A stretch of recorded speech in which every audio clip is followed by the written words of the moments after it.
RDC, observation électorale internationale, de quoi se mêle l'Union européenne à Kinshasa? Nous nous interrogeons.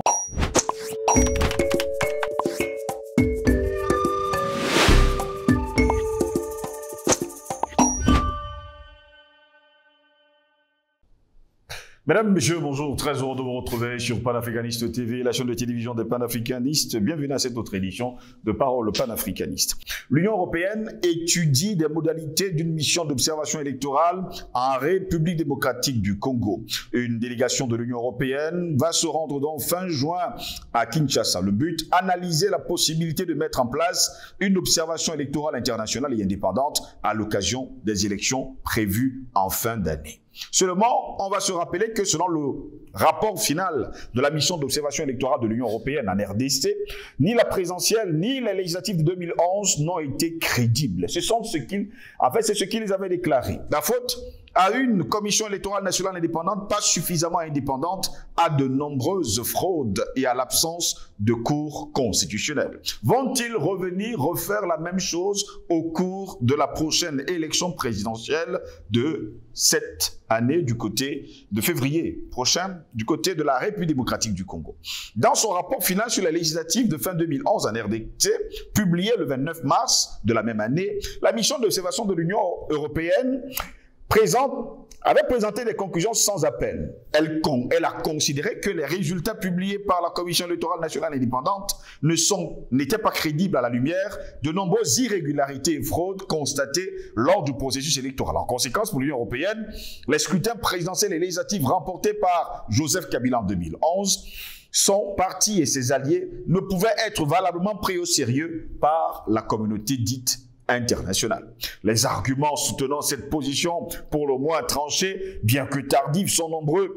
Pas d'audit du fichier électoral avant les élections, manque de transparence lors du nettoyage de ce même fichier, multiples incidents de fraude et de bourrage d'urnes, plus le fait que 3,2 millions de Congolais ont pu voter sur simple présentation de leur carte d'électeur, et enfin la publication des résultats manquant souvent totalement de transparence. Mais que vient faire finalement l'Union européenne à Kinshasa? Parce qu'on sait déjà ce qui va se passer à la fin. Voilà pourquoi nous nous interrogeons ce matin. RDC, observation électorale internationale, de quoi se mêle l'Union européenne à Kinshasa? Pour répondre à nos questions, nous sommes avec Albert Anatola ici. Il est journaliste d'investigation et surtout directeur de publication du journal Le Cactus. Albert Anatola ici, bonjour. Bienvenue à vous. Bonjour à vous, Steve. Je suis Langos. Bonjour à l'Afrique. Bonjour au monde. Je dis bonjour à mes co-combattants, comme je les appelle. Ceux qui sont engagés véritablement dans ce combat. Je ne parle pas des usurpateurs parce qu'ils sont de plus en plus nombreux. Le panafricanisme est devenu un fort de commerce pour certains. Je parle de ceux qui sont véritablement engagés dans ce combat panafricaniste pour la libération totale et sans condition. Et ceux qui ont besoin d'aide. Voilà. Je parle de ceux qui sont engagés dans le combat de libération total et sans condition du continent africain et du peuple noir, partout, surtout dans le monde. Ils ont mon salut fraternel, n'est-ce pas, ce matin. Quand je l'ai dit, je ne voudrais pas commencer comme à mon habitude par un coup de gueule ce matin, monsieur Steve Zulangos. Il y a quelque temps, j'ai fait le tour de certaines unités de police et de brigades de gendarmerie. J'ai été outré. J'ai été outré de constater qu'il existe dans mon pays, le Cameroun, une affaire que vous appelez, un machin, que vous appelez la Commission nationale des droits de l'homme. Il paraît qu'il existe même des associations de défense des droits de l'homme. J'ai fait des tours dans certaines unités de police, de gendarmerie, de brigades de gendarmerie. J'ai constaté que si vous êtes gardé à vue là-bas, on vous envoie dans l'enfer. C'est encore mieux d'être envoyé à Nouvelle, à la prison de Nouvelle, que rester en garde à vue dans une brigade de gendarmerie ou dans une unité de police. Parce que c'est insalubre, c'est totalement insalubre. Et vous avez dans ce pays une juridiction qui s'appelle la justice. Vous avez une institution qui s'appelle la justice, dont le parquet a la responsabilité d'assurer la police, n'est-ce pas, des unités de police, des commissariats et des brigades de gendarmerie pour voir, non seulement s'il n'y a pas de garde à vue arbitraire, pour voir si vous assurez quand même que les cellules respectent les conditions d'humanisation. Ils appellent ça, dans leur jargon très savant, les chambres de sûreté.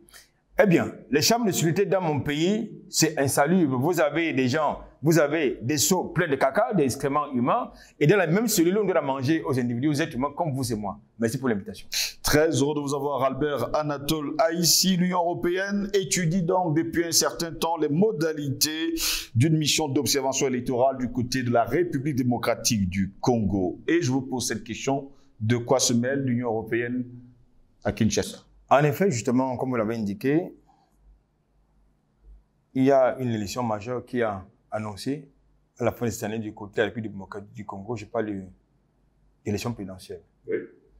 Dans un contexte que vous connaissez, un contexte marqué par la crise sécuritaire qui concerne le gouvernement congolais, et c'est un groupe armé qui sont désormais devenus groupes terroristes, parce que désormais ce n'est plus uniquement à des fins idéologiques qu'ils combattent. Ils ont décidé de monter d'un cran, comme dans mon pays, le Cameroun, où ils posent carrément des bombes.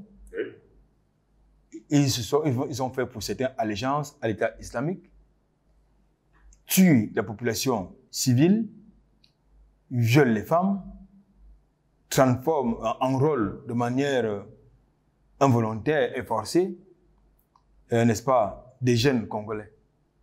Voilà le contexte dans lequel on va se tenir cette élection présidentielle.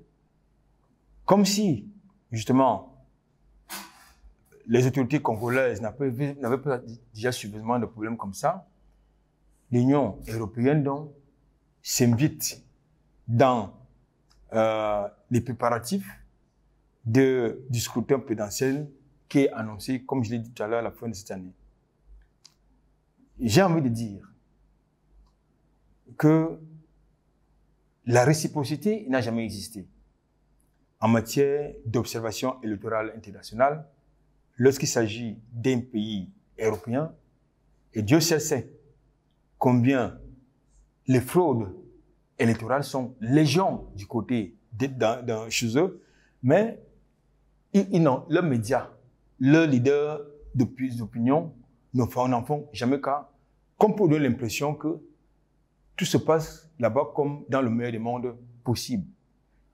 Je voudrais prendre 2 ou 3 cas factuels.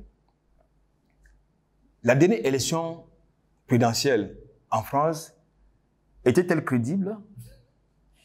Ça me fait sourire dans la télévision. Vous avez la réponse. La dernière élection présidentielle en France était tout sauf crédible. Aux États-Unis, vous allez voir. Elle était pleine de fraudes et d'irrégularités qui pouvaient même entacher la sincérité du scrutin. Et tout le monde connaît qui a été le juge qui a remporté cette élection. Personne n'en a parlé. Pourquoi? Parce qu'ils tiennent à nous faire croire que chez eux, les élections sont très transparentes comme l'eau de roche et qu'il n'a jamais existé de fraude. Mais nous savons qu'il y a eu plein d'irrégularités, il y a eu des fraudes dans divers, et ça a été dit, ça a été écrit, les documents existent. Le second élément factuel lié à cette affaire d'élection, je veux plonger dans le plus grand temple que le monde n'ait jamais vu, le plus grand temple de la démocratie au monde que le monde n'ait jamais connu, les États-Unis. Je pense que là-bas, on avait pris peut-être 6 mois pour proclamer les résultats, n'est-ce pas? Alors, tout récemment, on a vu l'invasion du Capitole avec la forfaiture électorale de celui qui est maintenant à la Maison-Blanche, si jamais il est à la Maison-Blanche. Nous savons qui a gagné l'élection, n'est-ce pas? Oui. Puisque tous les indicateurs sérieux, les analystes sérieux ont estimé que c'est Trump qui a gagné l'élection, mais ceux qui décident de ce qui dirige, c'est celui qui dirige un État, ont décidé que c'est le criminel là qui devait revenir à la Maison-Blanche, organiser le bordel que nous connaissons aujourd'hui au travers de la planète. Ça, c'est un second exemple factuel. Le dernier exemple factuel, ça nous vient du côté du Brésil. Oui. Alors, lorsque vous observez donc ce genre de choses, est-ce que organiser une élection est la preuve que vous êtes une démocratie? Deuxième chose, est-ce que les élections de ce côté-là peuvent être considérées comme étant crédibles dès lors qu'il a été établi qu'il y a eu des fraudes et des inégalités, mais parce que les médias n'en ont pas fait écho, qu'on peut dire que l'Union européenne peut venir nous donner des leçons de démocratie au point d'envoyer ses observateurs à la conque chez nous. Non, je ne pense pas. Je voudrais, à l'adresse des Congolais, quel que soit leur bord politique, leur faire comprendre qu'ils s'inspirent de ce qui s'est passé en Côte d'Ivoire entre 2010 et 2011. C'est cette Union européenne qui a mis le bordel en Côte d'Ivoire, un bordel qui a abouti à l'assassinat de millions d'Ivoiriens. Il faut qu'ils se rappellent cette histoire-là. Il faut qu'ils se rappellent ces événements-là. Deuxième chose, deuxième élément, il faut que les autorités, en tout cas que Félix Tshisekedi ne commette pas l'erreur que certains ont commis sur le continent africain en sollicitant de l'Union européenne le financement des processus électoraux qui est annoncé dans son pays. Nous savons que c'est lui qui finance, qui ordonne et qui va instrumentaliser l'opinion. Parce que j'ai dit, les Congolais sont déjà dans les problèmes, il ne faut pas davantage les mettre dans des problèmes. Donc, je les invite par conséquent, les Congolais qui sont déjà dans des problèmes, à chasser les observateurs de l'Union européenne hors de leur territoire, Sérieux, je suis très sûr quand je le dis. Ils ont été en Côte d'Ivoire, on a vu ce que ça a donné. Ils ont été au Mali, comme observateurs, on a vu ce que ça a donné. Donc, il faut faire très, très attention. Quand ces gars, ils arrivent sur le continent africain, ils n'ont aucune leçon de démocratie à nous donner. Aucune. Parce que chez eux, ils ne sont pas des démocrates. Ce sont des dictateurs. Je dis bien, ce sont des dictateurs sous des oripeaux de démocrates. Castro disait, Fidel Castro disait il y a quelques années que la Russie va faire la guerre, sera confrontée à l'Europe fasciste, va faire la guerre à l'Europe, sera confrontée à une guerre contre l'Europe au nom de la démocratie, qui sera en réalité alors que ce sera le fascisme, si vous voulez. Oui. Aujourd'hui, la réalité est là, c'est-à-dire que la Russie est en guerre contre le fascisme en Europe, lequel fascisme est présenté comme étant une démocratie. Ils vous font croire qu'ils sont un des deux.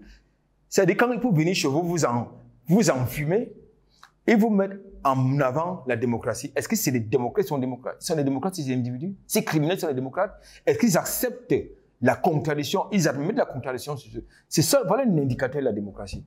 Non. Chaque fois que vous leur opposez la contradiction, quand ils ne fuient pas, quand ils ne vous bloquent pas, ce qui est quand même paradoxal, ils vous opposent la force, c'est-à-dire l'argument de la force.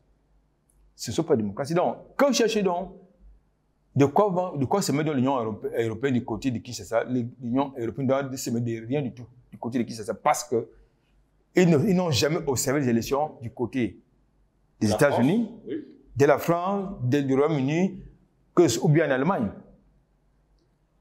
Ils ne sont jamais allés observer les élections du côté de l'Ukraine, qui était présentée il n'y a pas très longtemps comme étant une dictature.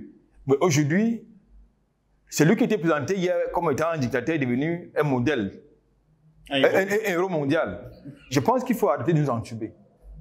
Voilà la réalité.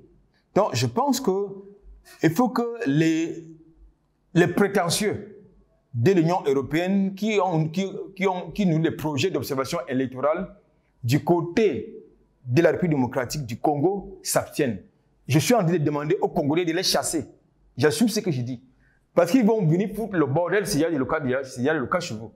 Ils financent l'insécurité chez eux au travers des États-Unis, au travers des États-Unis par le M23, qui a pour base arrière le pays que vous connaissez. Donc il faut arrêter ça. Ils n'ont pas de leçons à nous donner en matière de démocratie, en matière d'organisation des élections. Non, aucune leçon à nous donner. L'Afrique n'a jamais envoyé quelques observateurs électoraux chez eux. Pas parce que nous n'avons pas de l'expertise dans ce sens, mais parce que ça ne nous intéresse pas. Pourquoi s'injectent-ils dans nos affaires? C'est ça qui est la question. Pourquoi s'injectent-ils dans nos affaires? Ils s'injectent dans nos affaires parce que c'est nous qui leur demandons. Et je voudrais demander à ceux qui se font passer pour les politiciens de l'opposition congolaise d'arrêter ça. D'arrêter ça.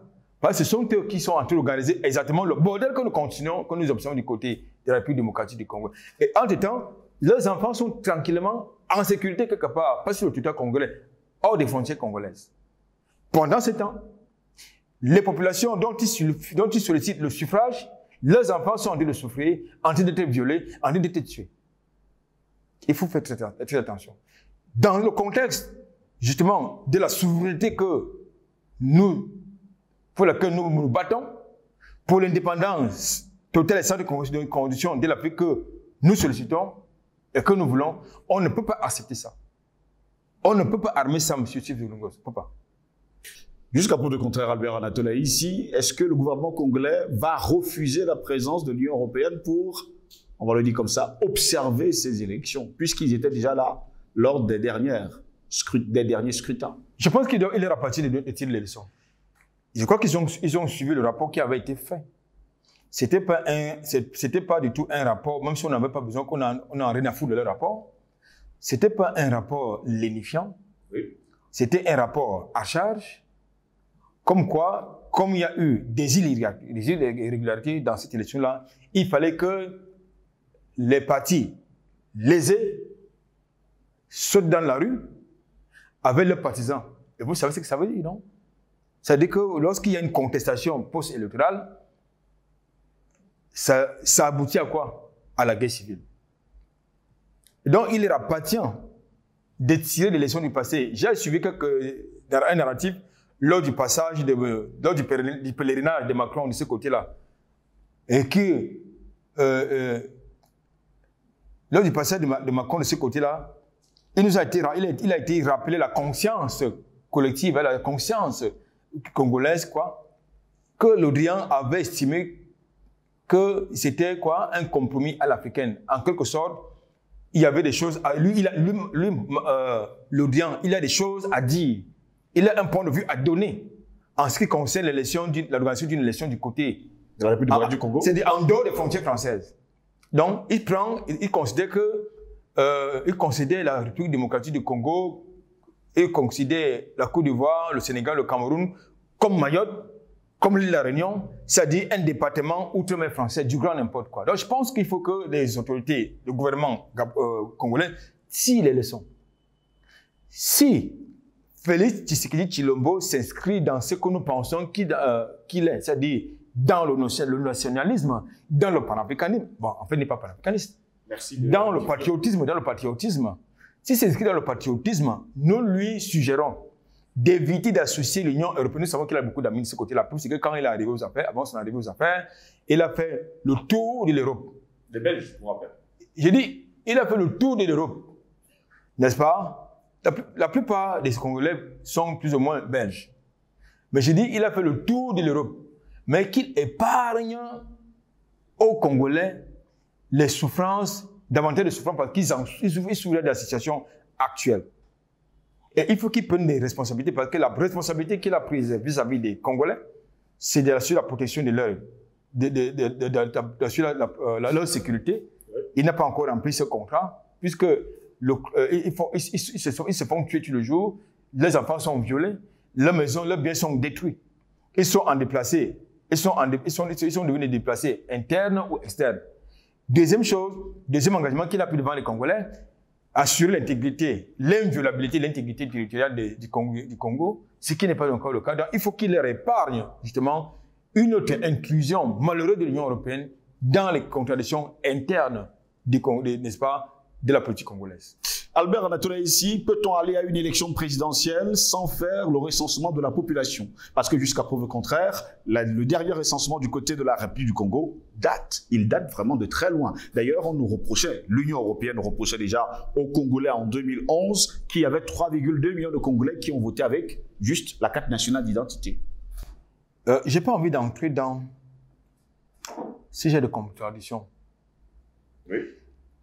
S'il faut peut-être que je réponde à votre question, je vous dis tout de suite que dans le contexte actuel, je parle du contexte sécuritaire actuel, l'organisation d'une élection en République démocratique du Congo n'est pas une priorité, ça ne devrait même pas être une urgence. Ça ne devrait pas être une urgence, puisque le président Tshisekedi lui-même le reconnaît. Est-ce que les gens qui demandent à la tenue de l'élection présidentielle seront capables d'aller faire campagne dans les zones qui sont en proie à l'insécurité? Vous avez des gens qui sont à Kinshasa, dans leur maison climatisée, dans leur bureau feutré, et qui vous parlent des choses qu'ils ne vivent pas. Est-ce que les mêmes individus qui demandent la tenue des élections à la fin de cette année seront capables d'aller battre campagne? Parce qu'au point où ils disent que non, le président Tshisekedi voudrait prendre pour prétexte pour ne pas organiser l'élection présidentielle la situation sécuritaire qui sévit actuellement à l'est du pays. Est-ce que c'est une fiction? L'insécurité qui vient actuellement du côté du Congo, à l'est du Congo, ce n'est pas une fiction, c'est une réalité. De mon point de vue d'analyste, dans le contexte actuel, la tenue d'une élection en République démocratique du Congo n'est pas une priorité. Ce qui, de mon point de vue, est une priorité, et je pense que mon point de vue est également partagé par beaucoup de Congolais, c'est la stabilité politique et la stabilité sécuritaire. Le retour des Congolais chez eux, dans leur village, dans leur pays. Oui. C'est ça qui est une priorité, ce n'est pas l'élection. L'élection ne peut pas être une priorité. Il ne faut pas que Tshisekedi tombe dans le piège dans lequel est tombé Babo en 2010, lorsqu'il organisait ces fameuses élections, alors que le pays était divisé, était partitionné. Ce n'est pas une priorité, monsieur. Et ce n'est pas à eux, les mondialistes, ou bien leurs relais locaux, qui doivent gérer l'horloge politique ou démocratique chez nous. Ce n'est pas une priorité.